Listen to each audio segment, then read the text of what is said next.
Students, welcome to all of you at your own YouTube channel physics में solution. बच्चों, आज हम करेंगे टाइप्स ऑफ रिस्पायरेशन। हमने इससे पहले किया था बच्चों, रिस्पायरेशन के बारे में पढ़ा था, उसमें एनर्जी कैसे स्टोर होती है, एटीपी मॉलिक्यूल्स के बारे में पढ़ा था। आज हम पढ़ेंगे रिस्पायरेशन कितने टाइप्स का होता है। तो बच्चों, आज का टॉपिक हमारा शुरू करने से पहले हमारी वीडियो को लाइक कर दीजिए, ज़्यादा से ज़्यादा शेयर कर दीजिए और चैनल को सब्सक्राइब कीजिए। चलिए स्टार्ट करते हैं। हमारा आज का टॉपिक है टाइप्स ऑफ रिस्पायरेशन। रिस्पायरेशन बच्चों दो टाइप्स का होता है। कितने टाइप्स का? दो टाइप्स का होता है।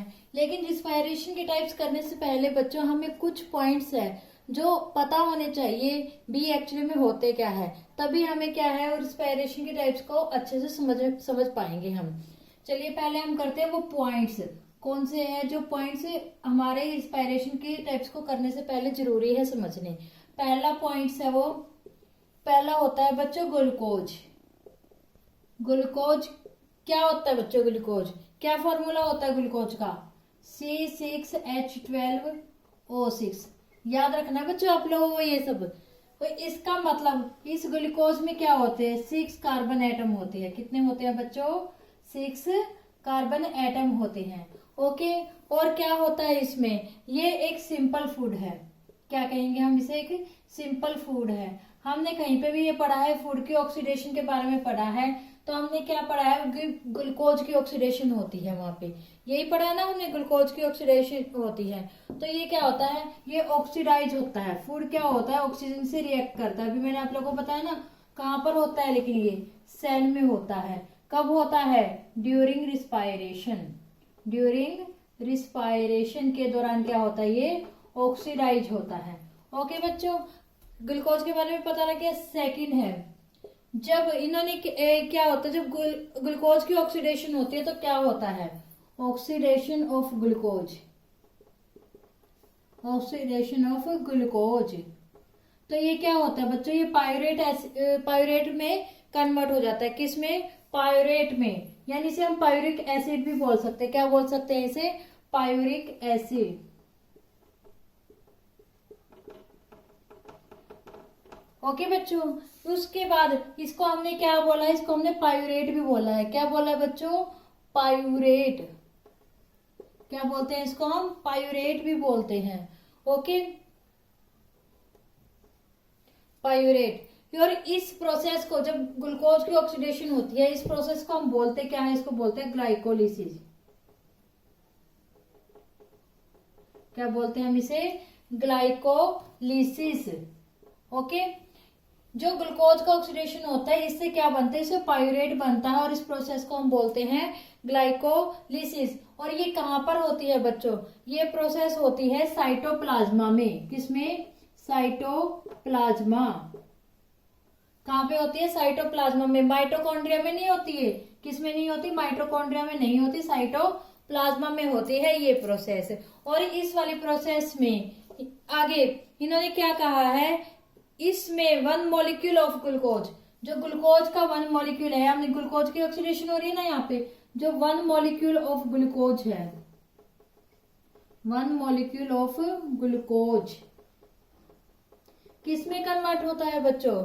यह कन्वर्ट होता है बच्चों 2 मॉलिक्यूल ऑफ पायूरेट में, 2 मॉलिक्यूल ऑफ पायूरेट।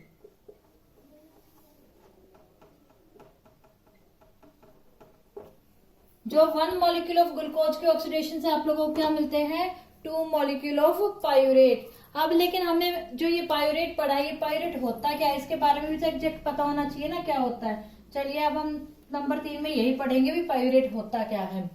चलिए नंबर 3, पायूरेट। पायूरेट है क्या बच्चों? ये जो पायूरेट है ये होता है 3 कार्बन एटम। क्या होता है? 3 कार्बन एटम। इसको आप कैसे समझ सकते हो भी 3 कार्बन एटम होता है? अभी हमने पीछे किया है भी एक ग्लूकोज से क्या बनते हैं? 2 पायूरेट बनते हैं। और ग्लूकोज में कितने कार्बन होते हैं? 6 है, तो 2 बनेंगे तो जाहिर सी बात है 3 क्यों होंगे। ओके, तो इसका मतलब पायूरेट जो होता है इसमें क्या होता है? 3 कार्बन एटम होता है। इसका फॉर्मूला क्या होता है बच्चों? इसका फॉर्मूला होता है CH3 C double bond O COOH। ये होता है बच्चों इसका पायूरेट का फॉर्मूला, ये याद रख लेना इनको। ये छोटे छोटे पॉइंट बच्चों किसी भी एंट्रेंस एग्जाम में आ जाते हैं, इसलिए आप लोगों को करवा रही हूं मैं, और अच्छे से याद रख लेना। फोर्थ पॉइंट, इन्होंने क्या कहा है, अगर सेल में ऑक्सीजन प्रेजेंट होती है, अगर सेल में ऑक्सीजन प्रेजेंट होती है, क्या होती है, अगर ऑक्सीजन प्रेजेंट होती है तो जो हमारा पायूरेट है वो कंप्लीटली किस में कन्वर्ट हो जाता है, पायूरेट किस में कन्वर्ट होगा, फिर पायूरेट कन्वर्ट होगा CO2 प्लस में वाटर में। किस में कन्वर्ट हो जाएगा कंप्लीटली, CO2 प्लस वाटर, और साथ में क्या होता है, एनर्जी रिलीज होती है। क्या होती है इसमें, एनर्जी रिलीज होती है। एनर्जी तो हमें मिलती है ग्लूकोज के ऑक्सीडेशन से, आप लोगों को पता ही है क्या होता है, एनर्जी मिलती है। और अगर ऑक्सीजन अब्सेंट होती है, अगर ऑक्सीजन अब्सेंट होती है तो जो हमारा पायूरेट है ये किस में कन्वर्ट होगा बच्चों, ये कन्वर्ट होगा हमारा इथेनॉल प्लस CO2 में। किसमें, इथेनॉल प्लस CO2 में। या फिर हम ये कह सकते हैं ये लैक्टिक एसिड में कन्वर्ट हो जाएगा। किसमें, लैक्टिक एसिड। आई बार समझ में, अगर ऑक्सीजन प्रेजेंट है तो जो पायूरेट है वो CO2 प्लस H2O में कन्वर्ट होगा, साथ में एनर्जी मिलेगी। और अगर अब्सेंट है, अब्सेंट में क्या होगा, जो हमारा पायूरेट है ये इथेनॉल प्लस CO2 में कन्वर्ट हो जाएगा, या फिर हम जिसे ये कह सकते हैं ये लैक्टिक एसिड में कन्वर्ट हो जाएगा, और साथ में हमें एनर्जी तो मिलती ही है। ओके बच्चों, समझ में आई बात। अब हमने यहाँ पे पढ़ा है लैक्टिक एसिड। अब आप लोगों को ये भी पता होना चाहिए लेकिन लैक्टिक एसिड होता क्या है। लैक्टिक एसिड, लैक्टिक एसिड होता है बच्चों, ये भी क्या होता है, 3 कार्बन एटम होता है। क्या होता है, ये भी 3 कार्बन एटम होता है। और इसका फॉर्मूला होता है बच्चों CH3CH2OOH। ये होता है इसका फॉर्मूला। किसका होता है बच्चों ये फॉर्मूला, लैक्टिक एसिड का। इसे हम लैक्टेट भी बोल देते हैं। क्या बोल देते हैं इसे हम, लैक्टेट। आई थिंक बच्चों आप लोगों को ये पॉइंट्स अच्छे से समझ में आ गए होंगे। क्यों, क्योंकि ये पॉइंट्स आप लोगों को समझने जरूरी है अगर आपको टाइप्स ऑफ रिस्पायरेशन समझना है। चलिए बच्चों अब हम करते हैं टाइप्स ऑफ रिस्पायरेशन। रिस्पायरेशन कितने टाइप्स का होता है बच्चों, अब आप लोगों ने यहाँ पर वैसे तो पता लग ही गया होगा कितने टाइप का होता है। हमने देखा था यहाँ पे एक ऑक्सीजन की प्रेजेंस में होता है, एक होता है ऑक्सीजन की एब्सेंस में। इसका मतलब इस बेस पर रिस्पायरेशन कितने टाइप्स का हो गया हमारा, 2 टाइप्स का हो गया, 2 टाइप्स का। वो कौन कौन सा हो गया, पहला हो गया एरोबिक। क्या हो गया, एरोबिक। एरोबिक ये कब होता है, ये होता है प्रेजेंस ऑफ O2, यानी ऑक्सीजन के प्रेजेंस में होता है बच्चों। जो रिस्पायरेशन ऑक्सीजन की प्रेजेंस में होता है उसे कहते हैं हम एरोबिक। इसे हम हिंदी में वायवीय श्वसन भी बोल देते हैं, यानी जो वायु की ऑक्सीजन की प्रेजेंस में होता है वो होते हैं एरोबिक रिस्पायरेशन। इसमें क्या होता है बच्चों, जो हमारा ग्लूकोज होता है, क्या होता है, ग्लूकोज होता है। अभी हमने पीछे किया है, पहले तो ग्लूकोज की क्या होगी बच्चों, क्या होगी, ग्लाइकोलिसिस होगी। क्या होगी, ग्लाइकोलिसिस। वो ग्लाइकोलिसिस कहाँ पे होती है, वो होती है बच्चों साइटोप्लाज्म में। किसमें होती है, साइटोप्लाज्म में। और ये ग्लूकोज ग्लाइकोलिसिस से किसमें कन्वर्ट होगा, 3 मॉलिक्यूल ऑफ पायूरेट में। किसमें, पायूरेट में। किसमें कन्वर्ट हो गया, पायूरेट में। उसके बाद यहाँ पे इसमें क्या है, एरोबिक रिस्पायरेशन है तो इसका मतलब क्या है, इसमें ऑक्सीजन प्रेजेंट है, तो ये क्या होगा, ऑक्सीजन की प्रेजेंस में होगा। और जो रिएक्शन ऑक्सीजन की प्रेजेंस में होती है वो होती है माइटोकॉन्ड्रिया में। किसमें होती है, माइटोकॉन्ड्रिया में। और मैंने अभी आप लोगों को बताया था जब ऑक्सीजन की प्रेजेंस में पायूरेट कन्वर्ट होता है तो वो किस में कन्वर्ट होता है, वो होता है बच्चों CO2 प्लस में वाटर। यही बताया था ना, किस में कन्वर्ट होता है, CO2 प्लस में वाटर, और साथ में एनर्जी। एनर्जी कितनी मिलती है बच्चों, इसमें मिलती है 38 ATP मॉलिक्यूल्स। कितनी मिलती है इसमें एनर्जी, 38 ATP। ओके बच्चों, आई बात समझ में। एरोबिक जो होता है वो होता है ऑक्सीजन की प्रेजेंस में होता है, और ऑक्सीजन की प्रेजेंस में होता है तो अभी हमने सारे पॉइंट्स किए ही है। सबसे पहले जो हमारा फूड होगा यानी सिंपल फूड होगा ग्लूकोज, उसकी ग्लाइकोलिसिस होगी, और वो कहाँ होती है, साइटोप्लाज्म में होती है। वो किस में कन्वर्ट होगा, पायूरेट में। पायूरेट क्या होता है, 3 कार्बन एटम का मॉलिक्यूल होता है, किसका, 3 कार्बन एटम का। और अगर ऑक्सीजन प्रेजेंस है, ऑक्सीजन प्रेजेंस है तो ऐसी रिएक्शन होती है माइटोकॉन्ड्रिया में सेल के।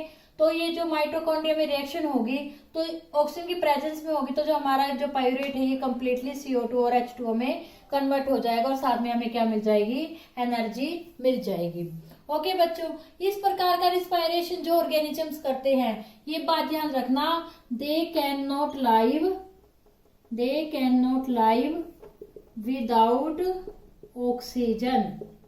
वो ऑक्सीजन के बिना नहीं रह सकते। जाहिर सी बात है, अगर उन्हें ऑक्सीजन नहीं मिलेगी तो उन्हें एनर्जी नहीं मिलेगी, एनर्जी नहीं मिलेगी तो वो क्या होगा, उनकी कोई भी प्रोसेस नहीं हो पाएगी, रिस्पायरेशन से रिलेटेड कोई भी प्रोसेस नहीं हो पाएगी।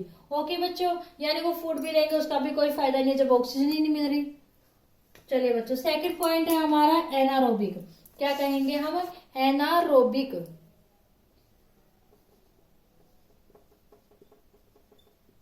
एरोबिक जो हमने इंस्पायरेशन किया है, इसमें एग्जाम्पल कौन कौन से हो सकते हैं बच्चों, एग्जाम्पल हो सकते हैं जैसे कि हम हैं, वुमेन्स है, डॉग है, और क्या क्या हो सकते हैं बच्चों, कैट है, लायन है, एलिफेंट है, एक्सेट्रा एक्सेट्रा, ये सारे क्या आ जाएंगे, हमारे एरोबिक रिस्पायरेशन में आ जाएंगे। पता है ना, हम लोग भी ऑक्सीजन के बिना नहीं रह सकते।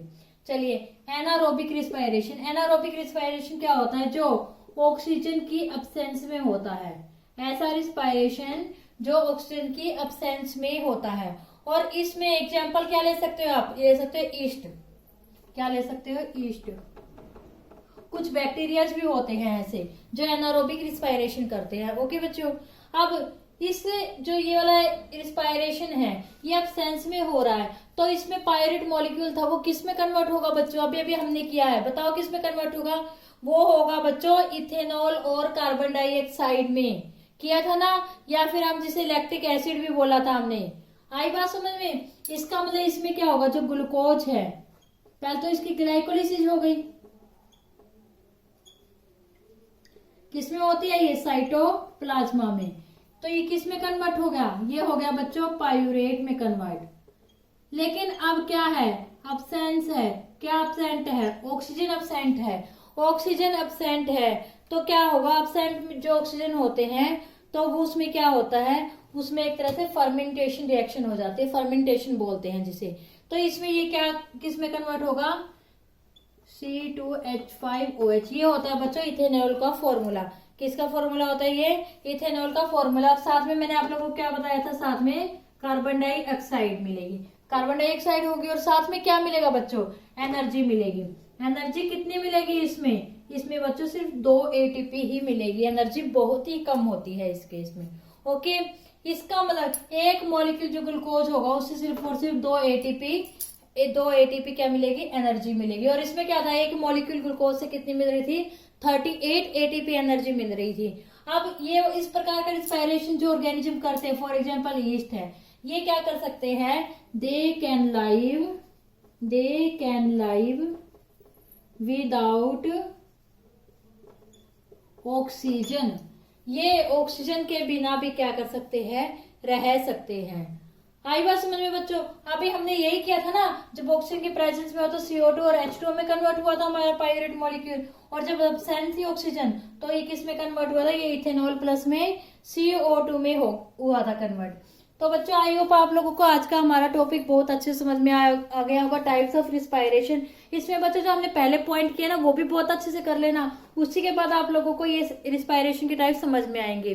फिर भी बच्चों अगर आप लोगों को कोई डाउट है तो आप कमेंट सेक्शन में कमेंट करके पूछ सकते हैं, कोई भी डाउट हो तो आपका डाउट क्लियर किया जाएगा। और बच्चों अगर आपको हमारी आज की वीडियो अच्छी लगी हो, पसंद आई हो, तो हमारी वीडियो को लाइक कीजिए, ज्यादा से ज्यादा शेयर कीजिए और चैनल को सब्सक्राइब कीजिए और बेल आइकन दबाना ना भूलें, ताकि आपको हमारे आने वाली नेक्स्ट वीडियो का नोटिफिकेशन बहुत जल्द से जल्द मिल जाए और सबसे पहले मिले। तो बच्चों तब तक के लिए good bye and take care. Thank you बच्चों।